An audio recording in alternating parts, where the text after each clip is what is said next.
Hello. It's good to see you. Today we are here with an old book. This is a shorthand book to learn speed writing. And this is book 1. This belonged to my mom back in the early 60s, the 1960s. And she learned shorthand at this school. So this was her book.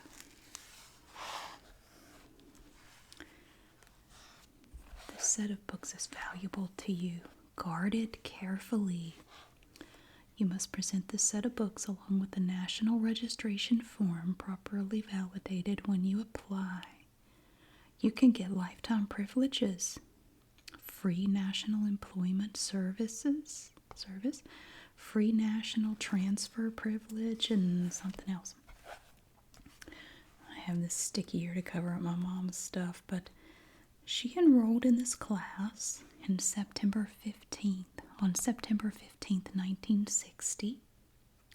She graduated high school in 1957. The school name was Drawn's Business College in Winston-Salem, North Carolina. Accept no explanations or substitutions. So you have to fill out the registration yourself. Have you ever seen shorthand before? Shorthand was a thing that you would learn, like if you wanted to get into transcription, taking dictation, like if you were going to be a secretary or something like that. That's where it would come in handy. This is from Speedwriting Publishing Company Incorporated, New York, New York. Copyright 1923, 25, 50, 51, and 54. The original speedwriting shorthand came into being in the early 20s because Emma Dearborn, then one of the country's foremost shorthand teachers, was dissatisfied with the symbol shorthands she was teaching. She was unhappy because it took so long to master this whole new foreign language of signs and symbols.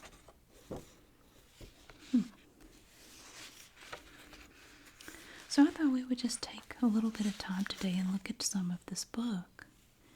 You have an index to the principles here, so you're going to learn the different little symbols that you're going to use for root words. And we have a little bit of that here. Now, I've never learned any shorthand at all. I kind of have my own shorthand that I picked up through high school and college from taking notes in class. I just made my own little abbreviations and symbols and things.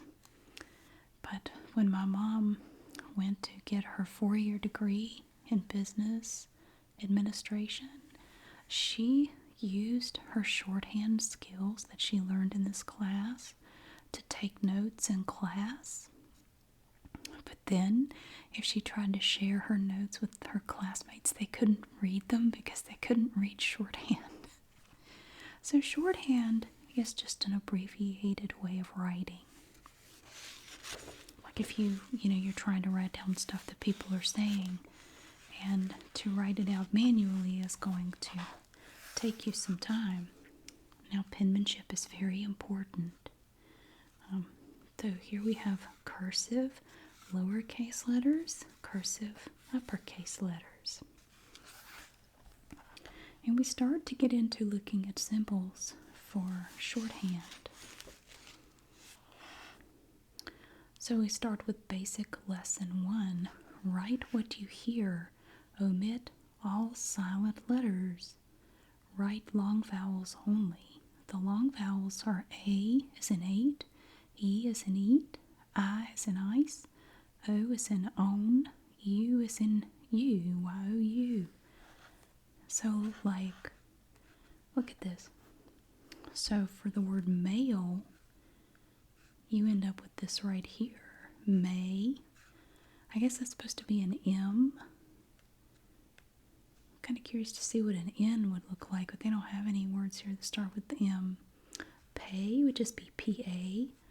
Red, RD. Remit is whatever the heck that squiggle is. You could just write this little symbol here that looks like a C to express the sound ch, ch, like cheap, check, chief, each.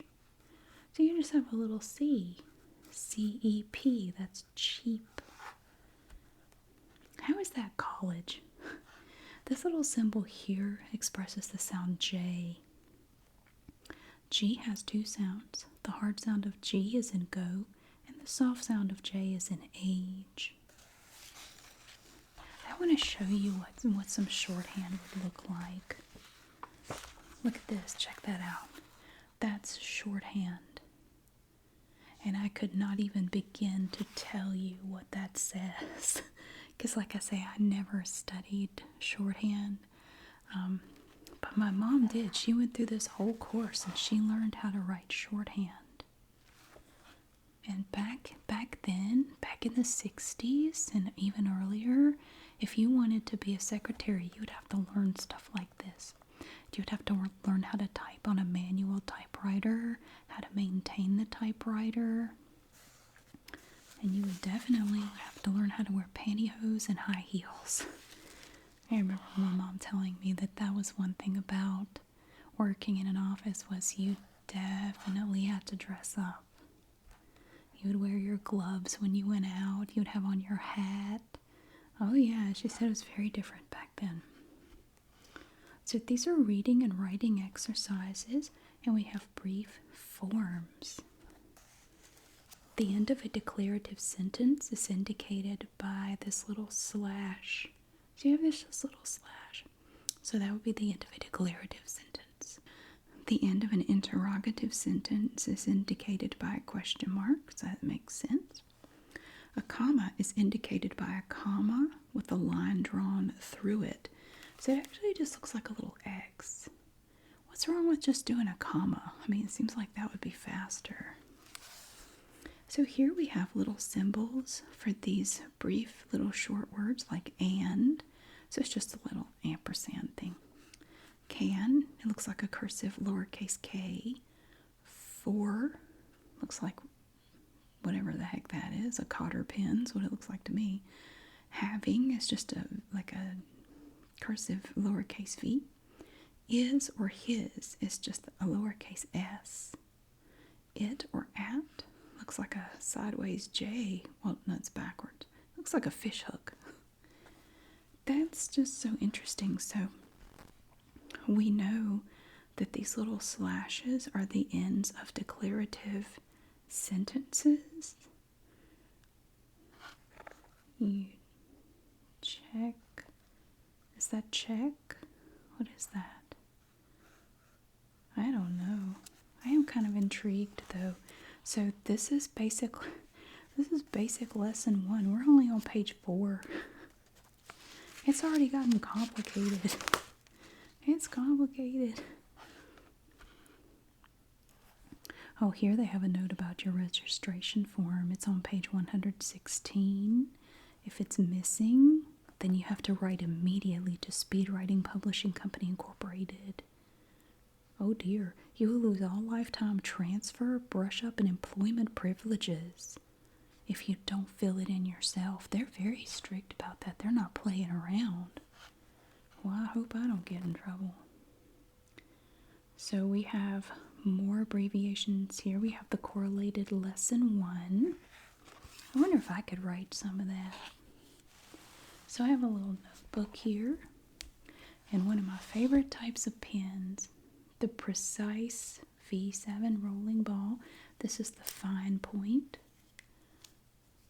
I use these at work because I don't really like the pens we have at work, so I take my own, but I hide them so they don't get stolen. Nobody will accidentally walk off with my pen. I love these. These are great. You know, some pens are kind of, the ink comes out kind of blotchy. These are always very smooth. So we have this word here, add. We have this abbreviation, add or aid. Now, if you were to just write add, See if I can get my pen to work.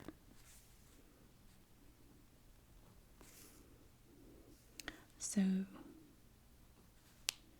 it's going to look like that right there. Aim, A-I-M. It looks like, oh, I didn't do it right. Kind of like that. Away. Oh my goodness. Away. You're going to do a lowercase cursive A, and then it comes over like this, and it comes up again. So you have the two lowercase cursive A's on either end, and then you have this little swoop-de-whoop in the middle. You have the word back. That looks like that. So it's kind of like a lowercase cursive B, although a lowercase cursive B would look like that. And then you have connected to that the cursive lowercase k. But the B does look a little different. So again, we have the strong consonants in that word, B and K. The C is silent. Oh God, look at limit. The word limit, L-I-M-I-T. This one's crazy. Look at that. Ooh. So you start out with the lowercase l, and then it goes into whatever the heck this is here. So I'm from looking at it, words that start with M have this little hump right here. So this would be like M, and then the T and the L, metal, M-T-L. But the T has no cross, no little hash mark on it. Milk is this little hump, L-K, milk. God, that's message. I would never have guessed that. Let me see if I can do limit. How is that limit? So the T's, okay, belt is a good example. So when you have a T, you don't cross the T as you would normally. Now if you had a lowercase cursive T, it would look like that. So if you had the word the, now this is not shorthand, this is just cursive. That would be cursive for the, right there. Don't see that word on here, but yeah, limit is, I don't think I did a very good job of that. So you have to learn. You'd have to learn all of these little things, like this is knowledge. So if you had to write the word knowledge, you have an N, because the K is silent, so you would go to the N, L, and then this is the J, because that DG has sort of a J sound to it. So basically you have NLJ. So this is shorthand for knowledge. And then ill just looks like a lowercase l. Look at high. It's just H-I. And they don't put a dot on the I either. So you don't cross your T's. You don't dot your I's. Look at this. This is cap. C-A-P. It becomes K-P.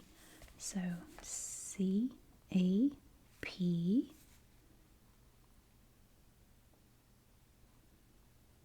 Becomes K-P. Cap. Coffee is K-F-E. Cup is just K-P. Pie is P-I with no dot on the I. Sign is just S-I-N with no dot. O or O is just the letter O. And I guess you just have to figure out from the context of the sentence which of these it would be. This is all part of correlated lesson 1. Oh my stars, look at this. Chickens, CKNS. Church is just CRC. Huh. Oh gosh, look at women. Now how do you know? How do you get women out of this right here, this long? What is that? Really? So just based on what we've looked at, could you read any of this? Capsule. That could be capsule. Wouldn't that be in MA? Rec, maybe? Huh. I don't know. High group. Do you see? Do? No. I'm reading that wrong. BL. I think they're using words that we just looked at. And I just looked at them and I don't have a clue what I'm looking at. The problem is I'm trying to look at all of it at once and it's a little overwhelming. But yeah, it's honestly, I've never really looked at this book before just now. I'm really impressed that my mom learned how to do this. Oh, now look here. Basic lesson 2.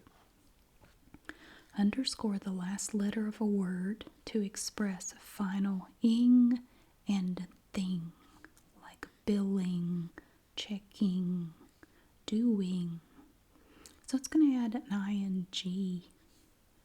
Getting, hoping. So you would just write HOP with a little line under the P, and that will tell you that there's an ing sound at the end of that. God, that I would never guess. This is judging. That's judging, knowing, mailing. There's that little hump again, so that's the M sound. Something is just an S with a squiggle and a line at the end of it. Something. So something. You have the word something. That is just going to be your lowercase s and that thing, and then a line at the end of it. Oh, look at this. This is an uppercase capital Z, isn't it? Write capital, this right here, to express the sound sh, like rush, shop, should. So it's always going to be that SH sound, like cash, finish, furnish, furnishing. And see, you have that little line again for that ing sound. How do you write that? So it's going to be the SH sound.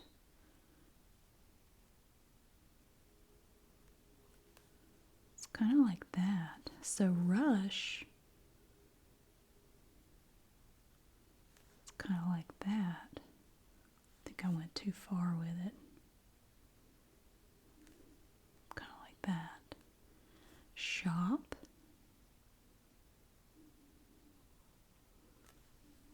Would look like that. Huh. And then we have brief forms. And here you have some little symbols.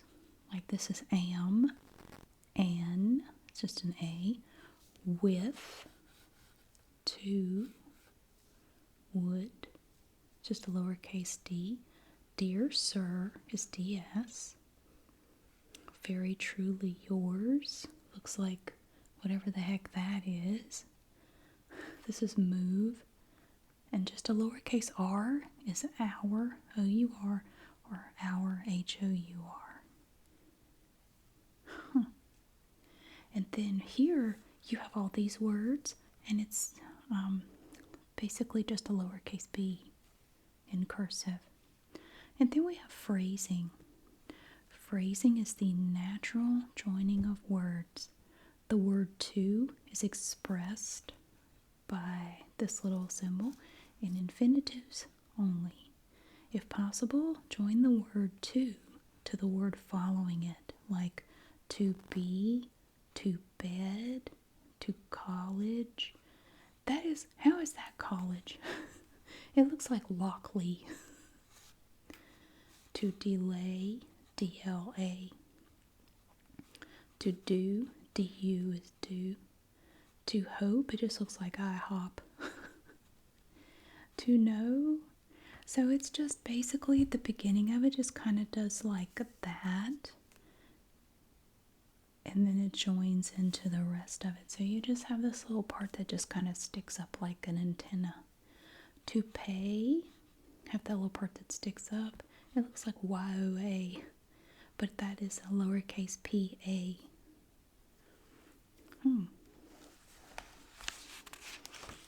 This is hard. I think it's kind of hard.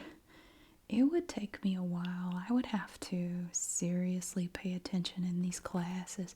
And she would go to classes. Like I was saying, she went to Drawn's, DRAUGHON''S Business College back in 1960 in Winston-Salem.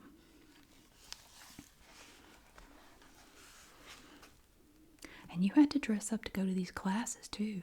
Oh yeah. Yeah, you did. You were expected to look the part even while you were just taking the classes. That looks like chop, but I'm sure it's not. So here it's starting to become even more complicated. Is that doing and filling, maybe? It's a question because we do have a question mark at the end of it. So this is part of the reading and writing exercise. And we have additional words over here like so, it's just so in lowercase cursive. So if you didn't know cursive, this would be even more difficult, but I've been writing in cursive since I was in 2nd grade, so got that going for me, I guess. Y is just the letter Y. Yes is YS. Yet, now that's going to be YT without a cross on the T. What about the word office? Office. OFFICE. That's going to look like this. OFS. OFS. Office. So the whole point of shorthand is speed writing, as it says on the front of the book. It is to be able to capture spoken word very quickly in a way that you can go back and type up or transcribe later. This was back before we had, recording devices readily available to everyone.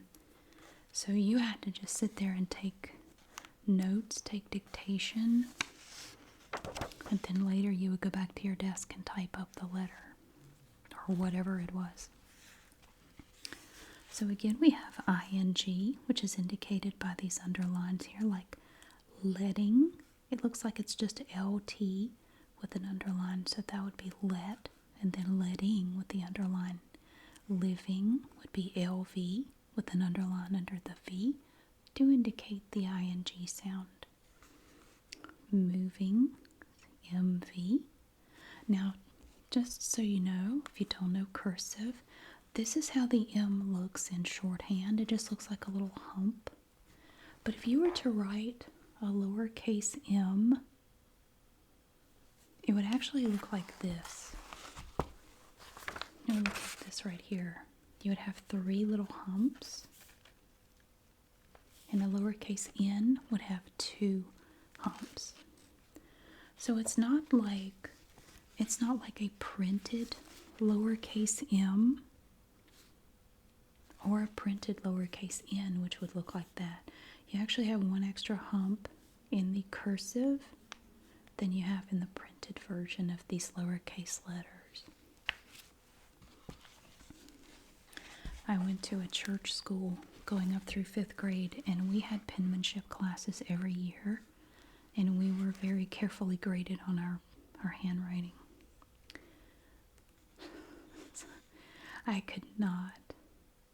I don't know what these are. Like hog is just HG. That would be hot or hit, just HT. This is only lesson 2. My goodness. Oh, they get longer. Oh, now here we have little lines at the tops of the letters. What is that? Overscore. So it's called overscoring instead of underscoring. It's overscoring. Overscore the last letter of a word to express the past tense ed. So added, you have ad with an overscore over the d. Attached, you have atc with the overscore over the c. Build, bl with an overscore over the l. Booked is just bk with an overscore over the k. Now I would never know that was the word damaged. I guess when you have a bunch of letters in the middle, you just do a swoop and hope they know what you mean. But you know it ends with ed because it has the overscore. I've never seen overscore. I've seen underscore, but this is the first time I've ever seen this. This is pretty cool. Issued. Well, that's that SH sound, remember? It's like the uppercase cursive Z. But I would never know. Okay, well, I guess that's a U. So so this could be like an I. Issue. Okay. Issued. Okay, I guess that makes sense. Now, what if you have a comma? Okay, I guess that's why a regular comma has a mark through it, because the comma itself has its own meaning. You write a comma to express the medial or final sound, i.e., EY, like any, anything, anyone. All numbers are expressed as numerals. So say you have anyone. So you have in, and then the comma, any, one, anyone. Happy, so it's AHP, and then a comma is the IE or the EY sound. Happy, copy, body. It makes sense. I have to say, it's pretty logical. Heavy, money, penny, policy, PLS, and then a comma. Policy, ready.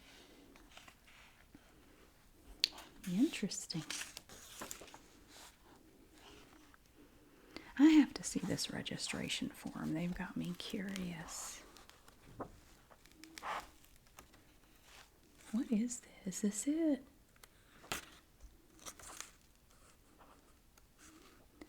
Well, it looks like she didn't do any of the writing assignments. She finished the class, I think. Maybe they didn't have to do this. So here you have a writing assignment where you transcribe the following into speed writing for correction. So you would say, is it for you? I know it is for you. We can have no delay. And these pages are perforated so you can tear them out. And it looks like they get a little bit more complicated as it goes. So these are all writing assignments. You will pay money to go to college. Each penny will have value. Many will pay to get the book.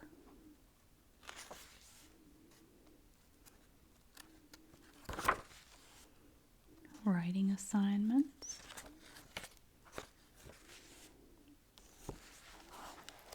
But where's the form? It looks like she tore it out and maybe I guess she had to turn it in, but she didn't do any of these writing assignments. Slacking off. They really want you to remember that you need to get that form, and if it's missing, you need to get it right away. It's throughout the book. They keep putting these messages in here. It's It's very important.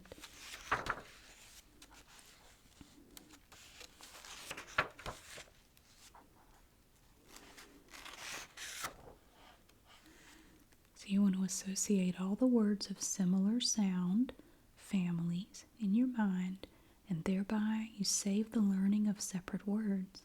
In the following families, omit the R and end the word with the vowel. So you sound like you're from Boston. Like car is just K-A. Far is F-A. I used to work with a lady from Boston. She grew up there. I actually love the way she talked. I'm not even going to try to imitate it, but I like listening to her talk because she maintained that accent. It was really cool. I love that accent. I think it's cool. So care is K-A, same as car. Fair is the same. Fair. Repair, dear, here. So how do you know? I mean, like, that could be he, couldn't it? I don't know. I can see where it would be, you could very easily misread. So you could misread this. I mean, I get it. Golly, Pete, how in the world? How it makes my brain hurt, I don't know. So this is relate. See, now that, I mean, how is this weight?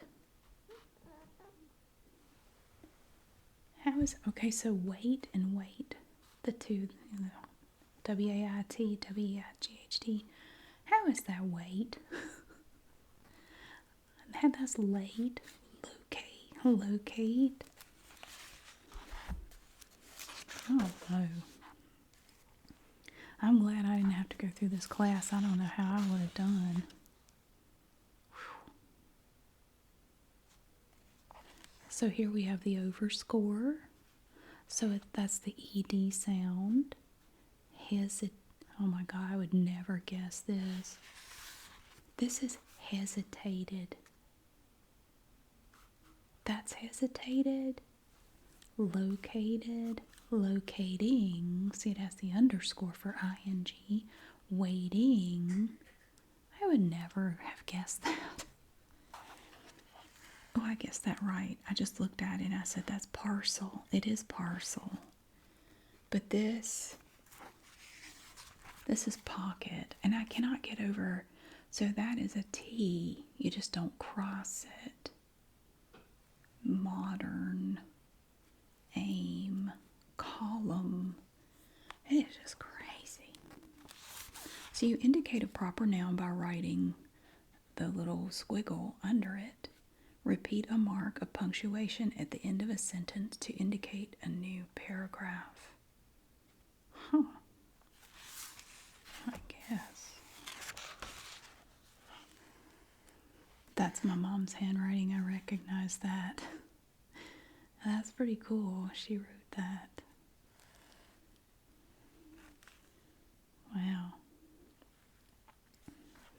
Well, I just thought we could take a few minutes and look through this little book today. I've really enjoyed it. It's fascinating because I never really knew anything about shorthand or anything. And I love the smell of this old book. I can kind of, it has that old book smell to it. It's actually kind of comforting. I like it. So we left off here. We might have to look at this some more. Might have to do that. Very cool little book. Speedwriting. Shorthand. Century Edition. Very nice little book. An interesting topic to be sure, from a time very different from today. Thank you so much for watching. I really hope you enjoyed getting to see this little speed writing book today. I really enjoyed looking at it. Thank you so much for being here. I really hope that you have a wonderful day, and I will see you again really soon.